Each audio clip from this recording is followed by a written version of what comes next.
نحمده ونصلي على رسوله الكريم اما بعد فاعوذ بالله من الشيطان الرجيم بسم الله الرحمن الرحيم رب اشرح لي صدري ويسر لي امري واحلل عقدة من لساني يفقهوا قولي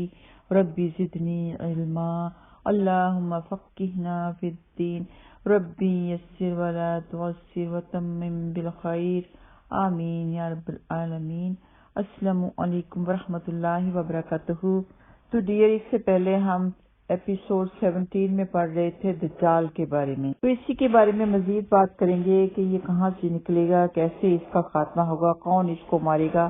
کیونکہ یہ قیامت کی ایک بہت بڑی نشانی ہے۔ اس سے پہلے چھوٹے چھوٹے دجال آئیں گے، وہ دنیا میں فتنہ پھیلائیں گے، پھر قیامت کے نزدیک یہ بڑا دجال کبریٰ آئے گا۔ اور یہ بھی یاد رہے کہ قیامت کے نزدیک دجال کا تذکرہ ممبروں پر سے ختم ہو جائے گا، یعنی اس کی جو نشانیاں بتائی جاتی ہیں وہ بتانی ختم ہو جائیں گی یا پھر کم ہو جائیں گی۔ دجال یہودیوں کی نسل سے ہوگا۔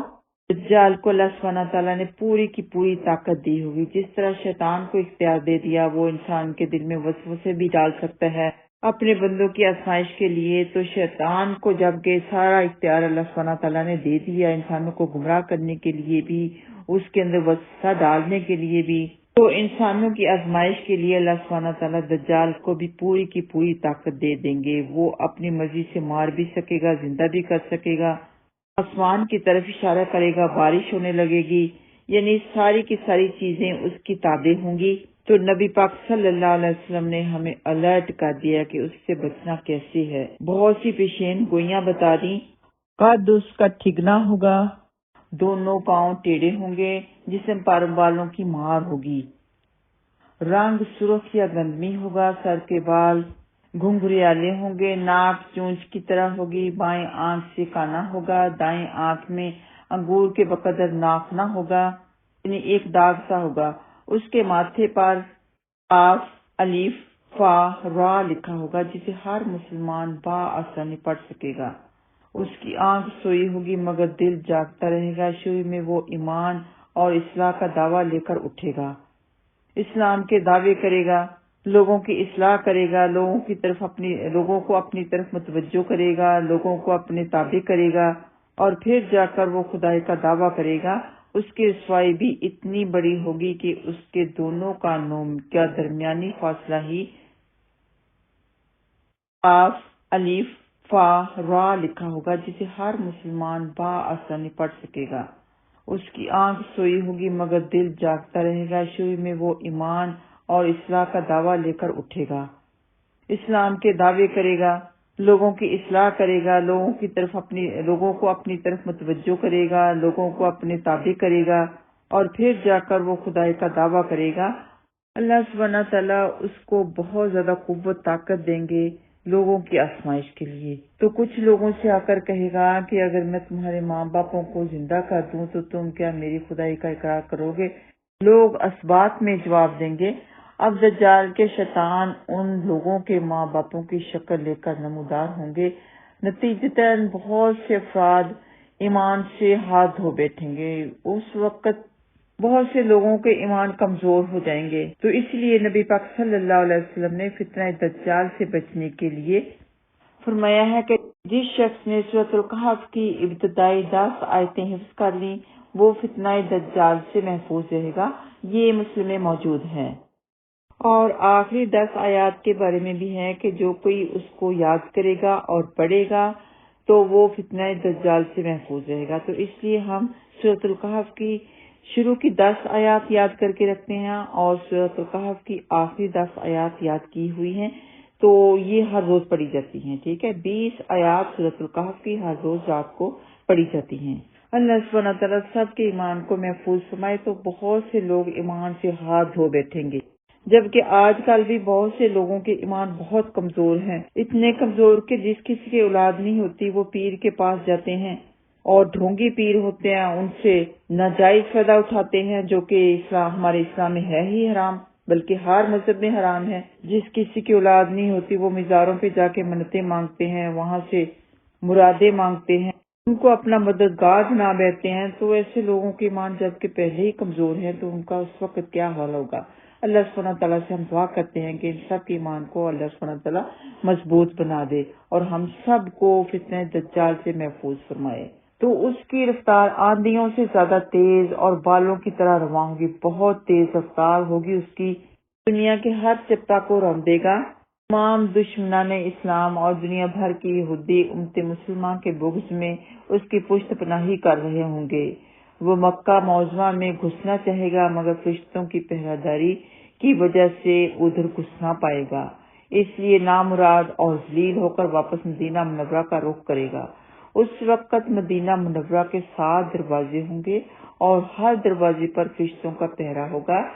تو یہاں پر بھی اس کو منہ کی کھانی پڑے گی۔ انہی دنوں مدینہ منورہ میں 3 مرتبہ زلزلہ آئے گا، جس سے گھبرا کر بہت سارے بے دین شہر سے نکل کر بھاگ نکلیں گے۔ باہر نکلتے ہی دجال انہیں لقمہ کی طرح نگل جائے گا۔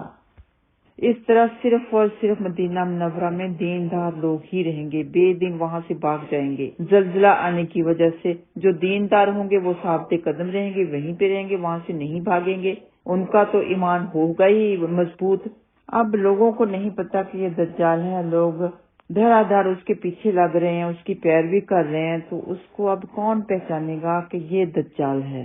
کیونکہ یہ تو ہو سکتا ہے کہ سب مسلمانوں کو شک ہو، سب مومنوں کو شک ہو کہ یہ دجال ہو سکتا ہے، لیکن شور کسی کے نہیں ہوگا۔ تو آخرکار ایک بزرگ اس سے بحث و مناظرہ کے لیے نکلیں گے اور خاص اس کے لشکر میں پہنچ کر اس کی بابت دریافت کریں گے۔ لوگوں کو اس کی باتیں شاق گزریں گی، لہٰذا اس کے قتل کا فیصلہ کر دیں گے، مگر چند افراد آڑے آ کر یہ کہہ کر روک دیں گے کہ ہمارے خدا دجال کی اجازت کے بغیر اس کو قتل نہیں کیا جا سکتا۔ لوگ اس قدر گمراہ ہو چکے ہوں گے کہ اس بزرگ کا قتل بھی اس کی اجازت کے بغیر نہیں کرنے دیں گے۔ چنانچہ اس بزرگ کو دجال کے دربار میں حاضر کیا جائے گا۔ وہاں پر یہ بزرگ چلا اٹھے گا کہ میں نے پہچان لیا کہ تو ہی دجال ملعون ہے اور رسول اللہ صلی اللہ علیہ وسلم نے ہمیں تیرے ہی خروج کی خبر دی تھی۔ دجال اس خبر کو سنتے ہی آپے سے باہر ہو جائے گا اور اس کو قتل کرنے کا فیصلہ کرے گا۔ درباری فوراً اس کے 2 ٹکڑے کر دیں گے۔ دجال اپنے حواریوں سے کہے گا کہ اب اگر میں اس کو دوبارہ زندہ کر دوں تو کیا تم کو میری خدائی کا پختہ یقین ہو جائے گا؟ یہ دجالی گروپ کہے گا کہ ہم تو پہلے ہی سے آپ کو خدا مانتے ہیں۔ اس کا ایک گروپ ہوگا، کہیں گے کہ البتہ اس معجزہ سے ہمارے یقین میں اور اضافہ ہو جائے گا۔ تو دجال اس بزرگ کے ٹکڑوں کو اکٹھا کر کے زندہ کرنے کی کوشش کرے گا۔ ادھر اللہ سبحانہ تعالیٰ کے حکم سے حضرت مہدی علیہ السلام زندہ ہو چکے ہوں گے اور وہ کھڑے ہو جائیں گے، کہیں گے کہ اب تو مجھے یقین ہو گیا کہ تو ہی دجال ہے۔ وہ جھنجھلا کر دوبارہ انہیں ذبح کرنا چاہے گا، اب اس کی قدرت سلب کر دی جائے گی۔ دجال شرمندہ ہو کر انہیں اپنی جہنم میں چھونک دے گا، لیکن یہ آگ ان کے لیے ٹھنڈی اور گلزار بن جائے گی۔ اس کے بعد وہ شام کا رخ کرے گا، لیکن دمشق پہنچنے سے پہلے ہی حضرت مہدی علیہ السلام وہاں آ چکے ہوں گے۔ دجال دنیا میں صرف 40 دن رہے گا، ایک دن 1 سال، دوسرا 1 مہینہ اور تیسرا 1 ہفتہ کے برابر ہوگا۔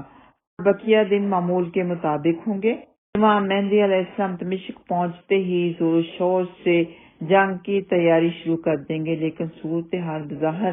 دجال کے حق میں ہوگی، کیونکہ وہ اپنے مادی اور افرادی طاقت کے بال پر پوری دنیا میں دھاک بٹھا چکا ہوگا، اس لیے اس کی طاقت کے اعتبار سے تو اس کی شکست بظاہر مشکل ہوگی، مگر اللہ سبحانہ تعالیٰ کی تائید اور نصرت کا سب کو یقین ہوگا۔ حضرت مہدی علیہ السلام اور تمام مسلمان اسی امید کے ساتھ دمشق میں دجال کے ساتھ جنگ کی تیاریوں میں ہوں گے۔ تو امام مہدی اور تمام مسلمان اسی تیاری میں لگے ہوں گے، اپنی نمازوں کی ادائیگی بھی کریں گے لیکن جنگ کی تیاری بھی کریں گے۔ اور امام مہدی ایک دن نماز پڑھانے کے لیے مصلی کی طرف بیٹھیں گے تو عین اسی وقت حضرت عیسیٰ علیہ السلام کا نزول ہوگا، اور حدیث پاک میں ہے کہ یہ وقت عصر کا وقت ہوگا، اور حضرت امام مہدی دیکھیں گے کہ حضرت عیسیٰ علیہ السلام آسمان سے فرشتوں کے کندھوں پر نیچے زمین کی طرف نازل ہو رہے ہیں،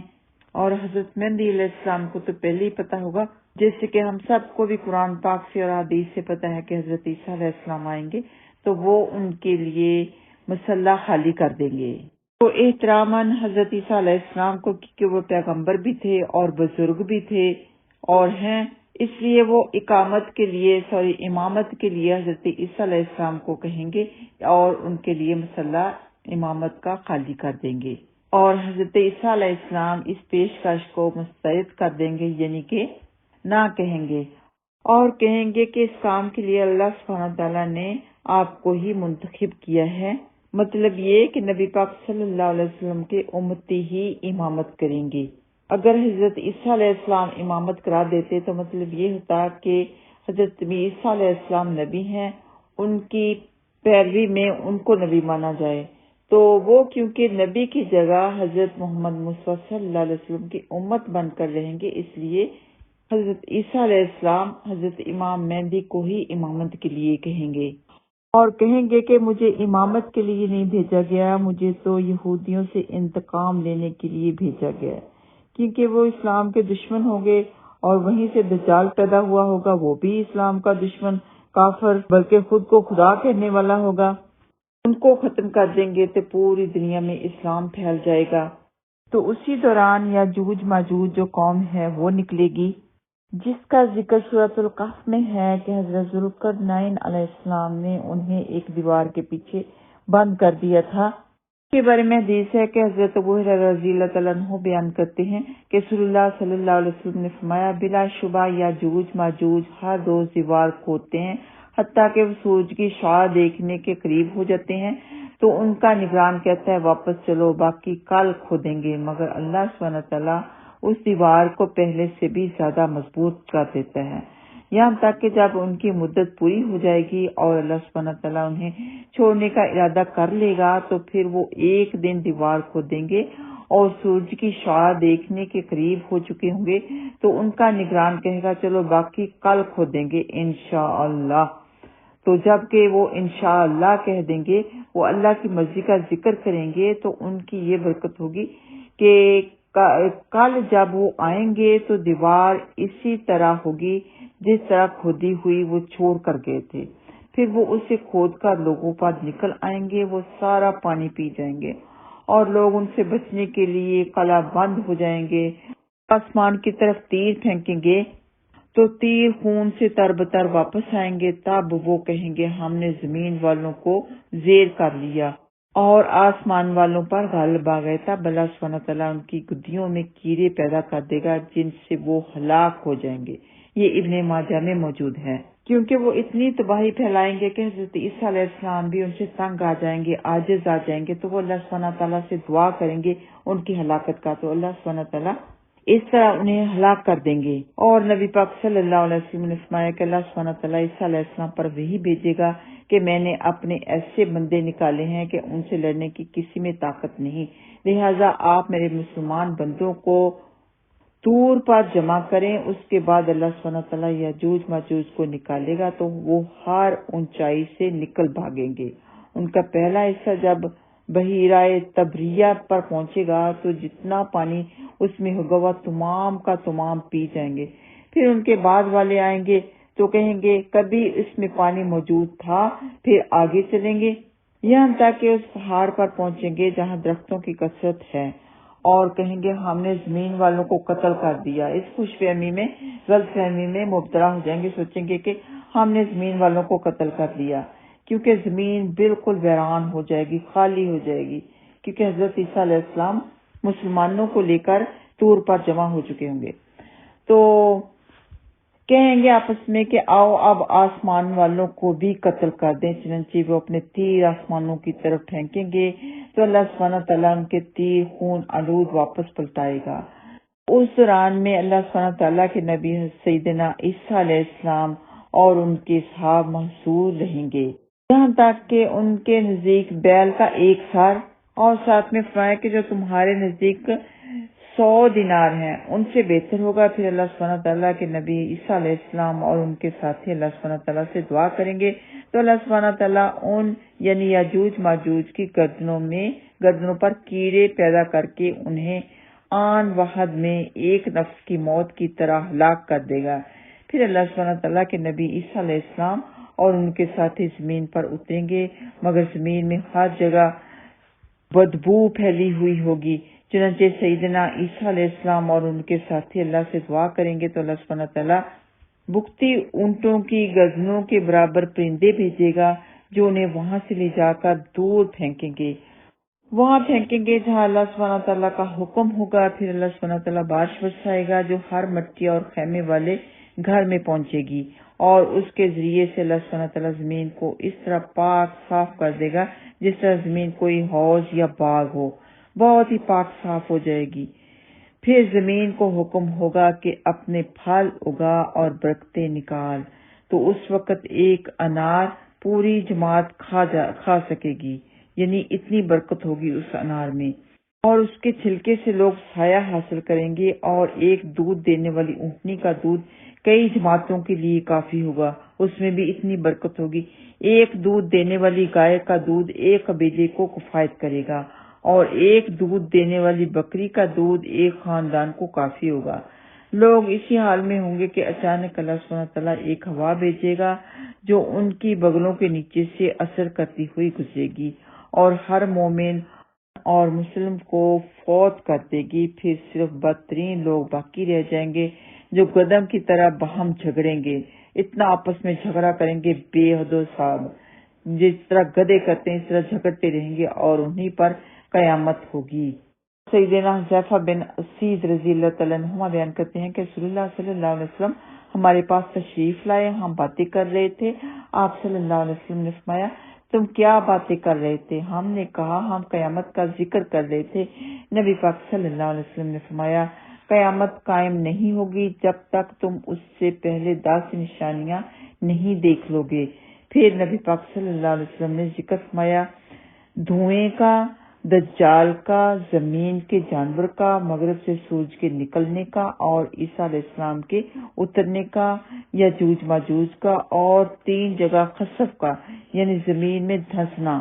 ایک مشرق میں، دوسرا مغرب میں، اور تیسرا جزیرہ عرب میں۔ اور فرمایا ان سب نشانیوں کے بعد یمن سے ایک آگ نکلے گی جو لوگوں کو ہانکتی ہوئی ان کے جمع ہونے کی جگہ لے جائے گی۔ تو یہ تو تھا دجال کے بارے میں، حضرت عیسیٰ علیہ السلام کے بارے میں، یاجوج ماجوج کے بارے میں، اور قیامت کی 10 نشانیوں کے بارے میں۔ جب کوئی بھی ایمان والا، کوئی بھی مسلمان باقی نہیں رہ جائے گا، اسلام کا نام و نشان باقی نہیں رہے گا، لوگ جانوروں کی سی زندگی گزاریں گے، یعنی جھگڑے میں تیز، محبت کا خاتمہ، آخرت کی فکر سے بالکل غافل، تب قیامت آ جائے گی اور اچانک آئے گی۔ اس کے بارے میں انشاءاللہ تعالیٰ ایپیسوڈ 19 میں بات کریں گے۔ اللہ سبحانہ تعالیٰ سے یہ بھی دعا کرتے ہیں کہ اللہ سبحانہ تعالیٰ ہمیں شیطان کے فتنوں سے محفوظ فرمائے، اور اگر ہماری زندگی میں حضرت عیسیٰ علیہ السلام کا نزول ہو تو اللہ سبحانہ تعالیٰ ان کی زیارت نصیب فرمائے، آمین یا رب العالمین۔ وآخر دعوانا ان الحمدللہ رب العالمین۔ السلام علیکم ورحمۃ اللہ وبرکاتہ۔